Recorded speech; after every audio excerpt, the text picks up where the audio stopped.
Hey nerd, what's up? I am Breno, and the character Ellie is for sure a character that won over the crowd. You know what I mean? But at the same time, because of the second game in the franchise, other opinions were formed, of course. And if you're not aware of why she caused the split in opinions, that's what I'm going to be telling you in today's video. So today, let's have a look at Ellie's complete story, but only after you subscribe, of course, you know? Because that's how it works. That's how YouTube works, you know? If you know that I'm recording a video and you're watching, you gotta subscribe, please. And we just started this channel, so it will help me so much. Oh, of course, and remember, okay, if you haven't played the game, there will be spoilers ahead. And if you don't care about spoilers, well, stick with me.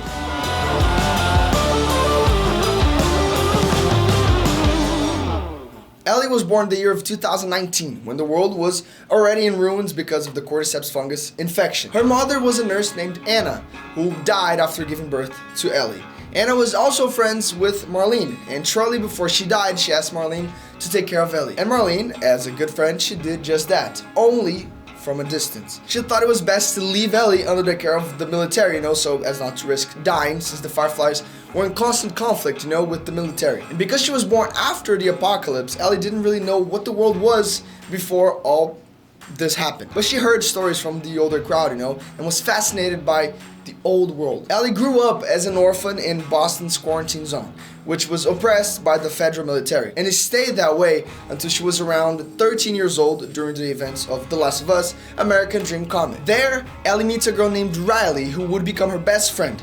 The two tried to escape the military and ended up getting kind of involved in quite the chaos, okay? That's where they end up meeting Marlene, who reveals about the promise that she made to Ellie's mom and everything. But Marlene did not accept the two of them in Fireflies at that time, and thought it was better for them to just go back to the military school. They ended up doing just that, but shortly after, Riley just disappeared, and leaving Ellie hurt. And around 6 months after Riley's disappearance, she returns in the events of the first game's DLC, which is called Left Behind. And Riley reveals that she was finally accepted into the Fireflies, you know, and wanted to go on one last adventure with Ellie before leaving. And of course, Ellie was really mad at her friend for leaving, and even more so when she found out that she was going to be kicked out of Boston. But even though she was mad at Riley, she ended up going to this abandoned mall with her, where they ended up making out. But even though she was mad at Riley, they still went to this abandoned mall where they ended up making out. And this is where we find out that Riley, in addition to being a friend, was also Ellie's first crush. So Ellie managed to convince Riley not to leave, but the situation gets kind of complicated when they end up attracting the attention of the infected. So they end up trying to escape, you know, but both end up bitten. Wait.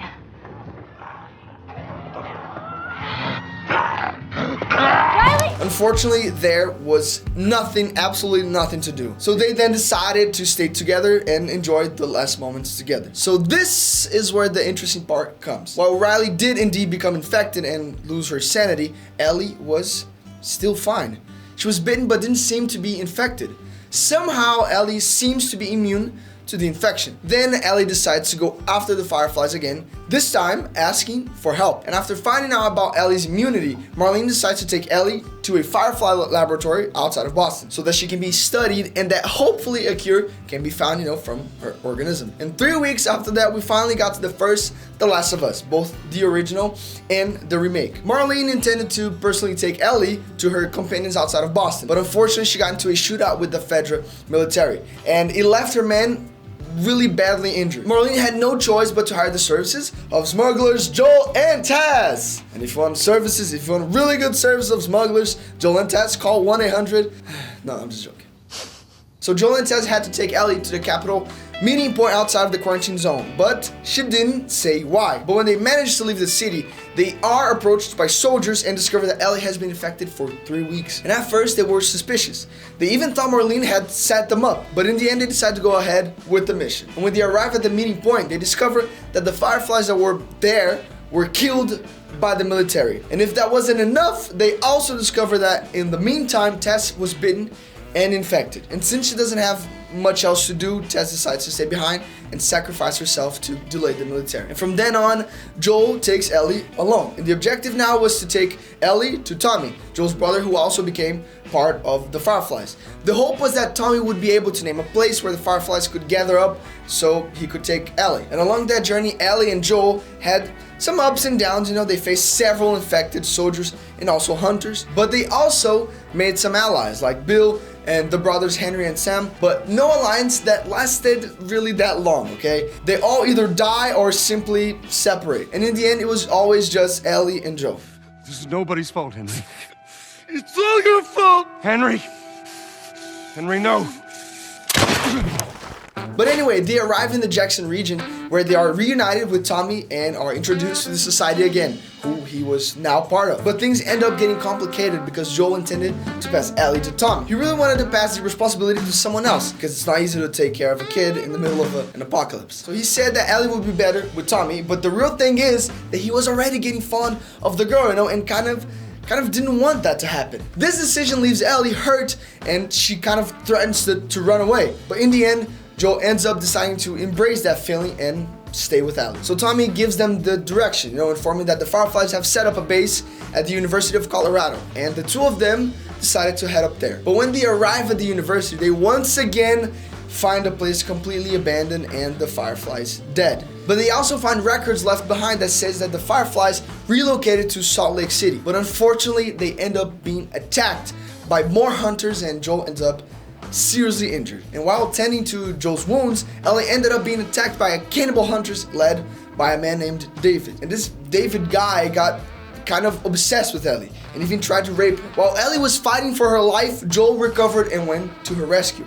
Then Ellie managed to brutally kill David, which was amazing, but it all ended up being pretty traumatic for her. Of course, it would be a complete turning point for Ellie from now on. But either way, they arrive in Salt Lake City, where they are finally found by the Fireflies after, you know, much struggle and tension. Ellie is taken to the hospital that the Fireflies used as a base, and she was about to undergo an operation to extract the cordyceps from her body so that a cure could be, you know, produced. But that's where everything goes downhill, guys, because the fungus is located directly in the person's brain, which means that removing the fungus from Ellie would kill her. So Joel did not take that kindly.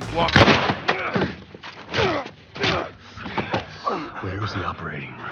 Even though knowing that this could be, you know, humanity's only chance for salvation, Joel killed all of the Fireflies in the place, including Marlene herself, and left with still unconscious Ellie. And while he woke up, they were already on their way back to Jackson. She didn't see what happened, and Joel makes kind of a lame excuse, you know, saying the Fireflies had already found other immune people and still couldn't produce the cure. And Ellie was sad to hear that, but she also gets a niche, you know, behind her ear. She even asks Joe to, you know, swear that this story was true, and he did, knowing damn right that he was lying. But to be honest, out of all the bad things that Joel did, this was probably the best one. So Ellie decided to trust Joel, and the two of them started living with Tommy and the Jackson community, you know, from then on. Over the years, Ellie and Joel developed a true father and daughter relationship while helping the Jackson community. Ellie was finally getting to know what it's like to live in a civilized society, and even learned to swim, you know, and play the guitar. And there she ended up meeting friends like Jesse and Dina, who were dating at the time. But even so, Ellie ended up getting a crush on Dina. But even though they were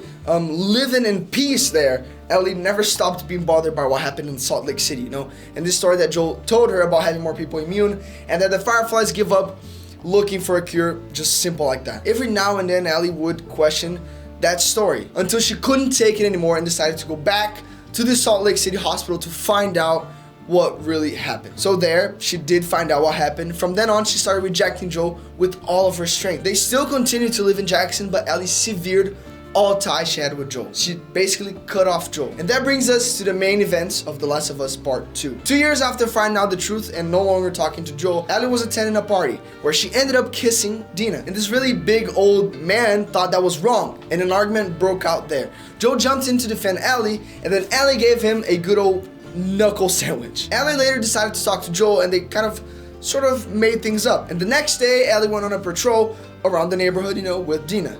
And they ended up getting back together, sort of making it official. But then things get complicated when Joel and Tommy did not come home. Ellie gets worried and goes looking for them, and she ends up having one of the worst moments of her life. Joel had been captured by survivors of the Salt Lake incident who, you know, wanted revenge on Joel for killing the Fireflies. And despite Ellie's struggle, she cannot stop the worst from happening. And Abby, who was the leader of that group, kills Joel in cold blood, you know, avenging the death of her father, who had been killed by Joel the night of Salt Lake.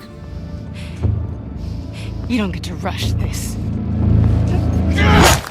She goes after Abby and discovers that this group was in Seattle and had joined another faction called the WLF, or the Wolves. Along with her were Dina and Jesse, but the search that they went on kind of ended up leading to tense and heavy confrontations, both physical and psychological. Dina ends up discovering that she was pregnant with Jesse, and while Ellie, in search of Abby, ends up killing a companion of the enemy who was pregnant. This led to Abby herself attacking Ellie for revenge, which resulted in Jesse's death and Tommy's near death. And after that whole confrontation happened, Ellie decided to give up revenge and go live with Dina outside of Jackson. The two decided to went on to raise Dina's son together, living on this isolated farm. But then Tommy decided to pay a visit. The guy still had let go of the bone he had to pick up with Abby, and he wanted, of course, Ellie to go with him. Tommy himself couldn't because after the previous confrontation, the guy was blind in one eye and had one of his legs completely immobilized. Even against Dina's will, Ellie decided to go on this new journey,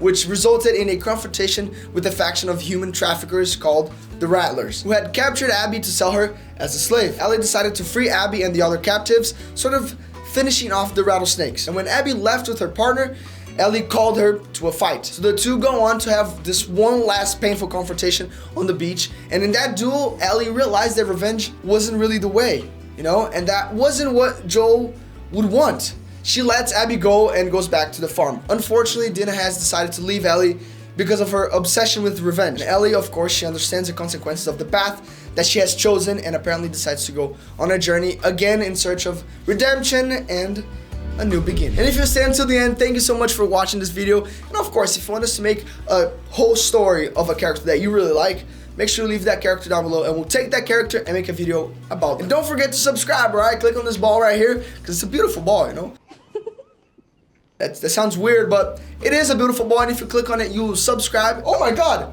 it's a bell. And if you click on this bell, you will get notified when our next video comes out. I'll see you then. Peace.